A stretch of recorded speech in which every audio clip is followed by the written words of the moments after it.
Thank you. Comparator, I don't know your name. Thanks a lot. सम्माननीय महापौर जी, और मैं सोचता हूँ कि आई एम लकी कि आप यहाँ पे हैं। कम से कम कुछ चीज़ें ऐसी हैं जो मैं कहूँगा, यद्यपि मेरे विचार से it's good if I speak in Hindi because this is my state. मैं भोपाल का हूँ, हिंदी में मैं बोल सकता हूँ और सभी लोगों को प्रॉब्लम नहीं होगी अदरवाइज। तो यद्यपि मैं मुख्यमंत्री जी से और मंत्रिमंडल के अन्य सदस्यों से बहुत ज़्यादा जो है प्रेस करता रहता हूँ मध्य प्रदेश के एविएशन के लिए, लेकिन कुछ चीज़ें मैं कहना चाहता हूँ पब्लिक फोरम पे। इसके लिए मैं यहाँ पे हूँ, और यहाँ पे मैं इसलिए भी और भी जाता हूँ क्योंकि भोपाल मेरा शहर है। देश के दिल को मैं दिल से चाहता हूँ, इसलिए जो है मध्य प्रदेश को और फिर उसके राजधानी भोपाल में हूँ।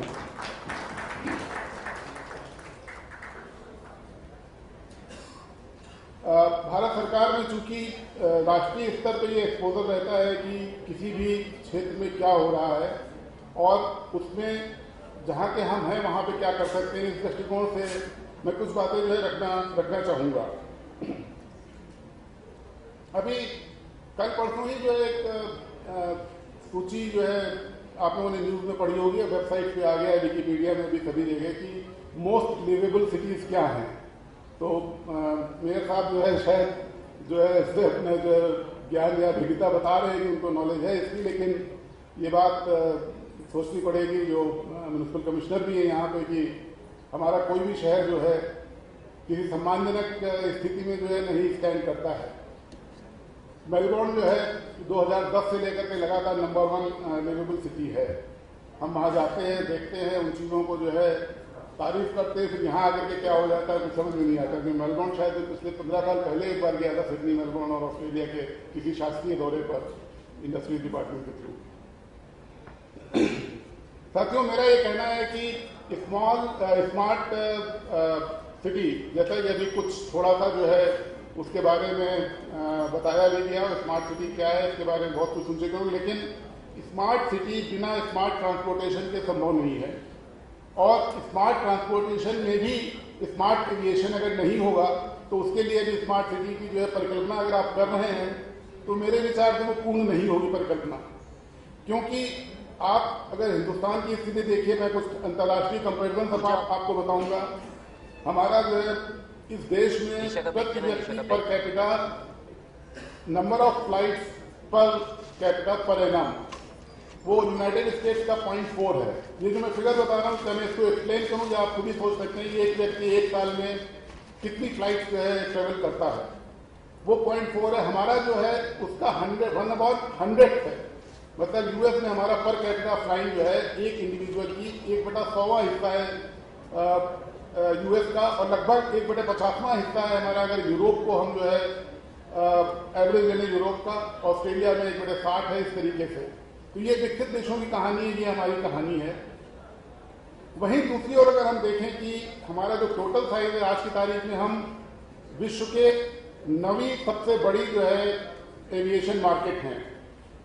हम जो है सब नंबर ऑफ पैसेंजर ट्रैफिक में we are number 9 in terms of the number of passengers. It is expected that by 2025 और वी विल बी नंबर 3। तो हमारे पास इतना आदमी है जो डोमेस्टिक और इंटरनेशनल ट्रेवल कर रहा है। अब इसके बाद जो है क्या होता है कि कुछ प्रदेशों ने, उड़ीसा, मध्य प्रदेश ने हमारे पास जो है एक डिमांड भेजी भारत सरकार को कि एमिरेट्स है, एतिहाद है, ये अंतर्राष्ट्रीय जो वायु एयरलाइंस हैं, ये they want to touch Indore, Bhopal and other smaller towns. सवाल ये साथियों कि ये जो इंटरनेशनल एयरलाइंस है they want to take the passenger, they know the potential of India, the number of passenger traffic in the country, और उसको जो है टेक अवे करना चाहते हैं। लेकिन प्रश्न ये क्यों हम अपने एयरलाइंस को नहीं डेवलप कर पाते हैं और क्यों जो है हम इसको हमारी खुद की एयरलाइंस क्यों नहीं जो है भोपाल को टच कर रही है। Why is that we have only 2 flights, we do not have more than 2 flight. Why is की जो है हमारी नंबर ऑफ फ्लाइट्स नहीं बढ़ रही है, चाहे वो इंदौर हो चाहे वो भोपाल हो। और ये कहानी केवल भोपाल और इंदौर की नहीं है, राष्ट्रीय स्तर पर भी जितनी फ्लाइट होनी चाहिए उतनी फ्लाइट नहीं है, लेकिन राष्ट्रीय की तुलना में जब हम प्रदेश में आते हैं तो हम और ज़्यादा पिछड़े हुए हो जाते हैं। एक कारण है साथियों इसका, कुछ तो इश्यूज ये हैं कि ये सब्जेक्ट जो है एविएशन का सेंट्रल सब्जेक्ट है। अब प्रश्न उठता है कि since it is a central subject, what is the role of the state government. मैं ये कहना चाहूँगा कि स्टेट गवर्नमेंट को स्टेट की जो डिसीजन मेकिंग है, they have to play some role in taking the decisions regarding the promotion of aviation in the state and how it can be done. Aviation में जो हमारी कॉस्ट होती है उसका मेजर कंपोनेंट हमारा जो है ATF फ्यूल होता है। Now ATF is about 40 to 45% of the cost of the any aviation, any flight और एनी एयरक्राफ्ट व्हाइल फ्लाइंग। साथियों ये भी एक फैक्ट है that the cost of aviation fuel in India is about 20 to 30%, and in some places in India is about 40 to 45% higher than the cost of aviation fuel in the neighboring countries like Colombo, Sri Lanka, Dubai, or Kuala Lumpur and other destinations. So what are the reasons for that? इसमें केवल जो है केंद्र शासन या राज्य शासन को मिलकर के सोचना पड़ेगा, केवल केंद्र शासन की उससे नहीं हो सकता है। हमारी कॉस्ट जो है एविएशन की कॉस्ट क्यों ज्यादा है? एक दो एयरलाइन को छोड़ दीजिए, इंडिगो को और जो है एयर कोस्टा या जो है गो एयर, बाकी सारी एयरलाइन हमारी लॉसेज में चलती हैं।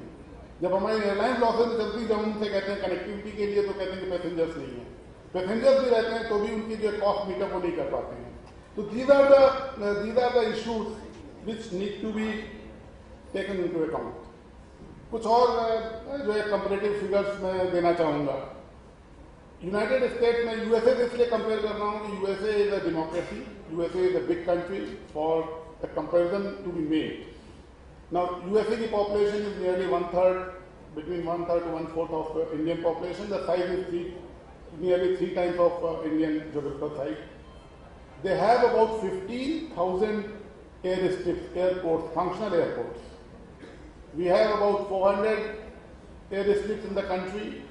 We have about 106 functional airstrips, out of which to only 55 destinations are served by the scheduled aircrafts.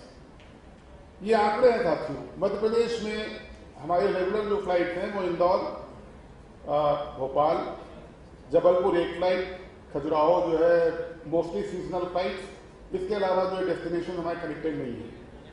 हमारे खंडवा में, रीवा में, सागर में, उज्जैन में, ये तो एयरलाइन, इसके अलावा जो है कान्हा के लिए उसमें मतलब कम से कम there are about 23 to 24 airlines airstrips in the state.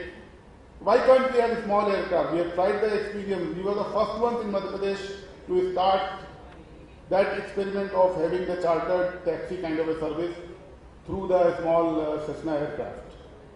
Why can't we connect these places with small aircraft, small try to reduce the cost, try to make these places connected. Another question, एक और प्रश्न उठता है साथ में कि जो हमारा इंफ्रास्ट्रक्चर है उसका मैनेजमेंट कैसे हो, मैनेजमेंट कैसे किया जाए। नगर निगम के लोग यहाँ पे हैं और कम से कम इस बात पे गौर दें कि हिंदुस्तान एक केवल हमारे यहाँ ही एक ऐसा है कि एयरपोर्ट अथॉरिटी ऑफ इंडिया के पास सारे के सारे एयरपोर्ट मैनेज करने की स्किल्स और उनके पास जो पूरा का पूरा उनको हमने जो कह रखा है। दुनिया में कहीं पे भी ऐसा नहीं है कि एयरपोर्ट्स का मैनेजमेंट इतना ज़्यादा सेंट्रलाइज है किसी एक एजेंसी के पास हो। आप शिकागो जाइए, वहाँ की जो म्यूनिसिपैलिटी है, नगर निगम शिकागो का जो म्यूनिसिपल लोकल बॉडी जो है वो शिकागो का एयरपोर्ट मैनेज करती है, जो हमारे दिल्ली या बॉम्बे के एयरपोर्ट से कहीं ज़्यादा बड़ा है। ये दीज स्किल्स आ गए। छोटे एयरपोर्ट्स हैं, छोटे एयरपोर्ट वहाँ के जो स्मॉलर इवन जो है, अगर मैं कहूँ कि जिला पंचायत, जनपद पंचायत लेवल की जो संस्थाएं हैं वो मैनेज कर रही हैं छोटे एयरपोर्ट्स को। अभी हम लोग यूएस में कनेक्टिकट में एक छोटे एयरपोर्ट केवल इसलिए देखते हैं दोबारा में कि उसको मैनेज किस तरीके से किया जाता है, उसकी कॉस्ट कैसे कम रखी जाती है।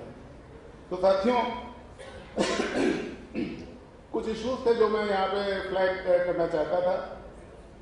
मैं समझता हूँ कि इसके बाद जो है लंच की घोषणा होने वाली है और मैं आपको रोक करके रख रहा हूँ लंच और आपके बीच में मैं खड़ा हुआ हूँ। लेकिन कुछ मैसेज यहाँ पे देना ज़रूरी है, क्योंकि ये एक बहुत स्ट्रॉन्ग पॉइंट है जिसको देखना पड़ेगा। जो इकोनॉमिक इम्पैक्ट है एविएशन का, अगर एक पैसेंजर जो है किसी जगह से हवाई जहाज पे चढ़ता है किसी एयरपोर्ट से, उसका इकोनॉमी पे कितना इफेक्ट होता है। एक पैसेंजर जो जाता ही है या उसको केवल डायरेक्ट एम्प्लॉयमेंट जो देता है 2.3 का देता है, इनडायरेक्ट एम्प्लॉयमेंट जो देता है वो 7.6 का देता है। All this studies have been done कि अगर एक फ्लाइट आती है तो उसका इकोनॉमिक इम्पैक्ट क्या होगा। इसको तो आप छोटी सिवाइस के लिए आप बार बार मुझको यहाँ पे लोग जिससे मैं बात कर रहा हूँ कह रहे साहब इस कॉन्फ्रेंस में भी हमारे बहुत सारे पार्टिसिपेंट इसलिए नहीं आए कि भोपाल से कनेक्टिविटी नहीं है। तो लाइक वाइज अब प्रश्न ये कनेक्टिविटी कैसे बढ़ाई जाए। केवल ये कह देने से काम नहीं बढ़े चलेगा कि केंद्र शासन एयरलाइंस को यहाँ पे जो है लाने के लिए कहे, क्योंकि मैं तो रोज ही अपने साथियों से अपने लोगों से सुनता रहता हूँ वही फ्लाइट बढ़वाओ। मैंने बहुत सिंसियर एफर्ट्स भी किए, इंडिगो एक साथ स्टडी कर रहा नहीं आ पाए यहाँ पे, लेकिन जो इकोनॉमिक इम्पैक्ट है एविएशन का वो भी जो है हम इग्नोर नहीं कर सकते हैं।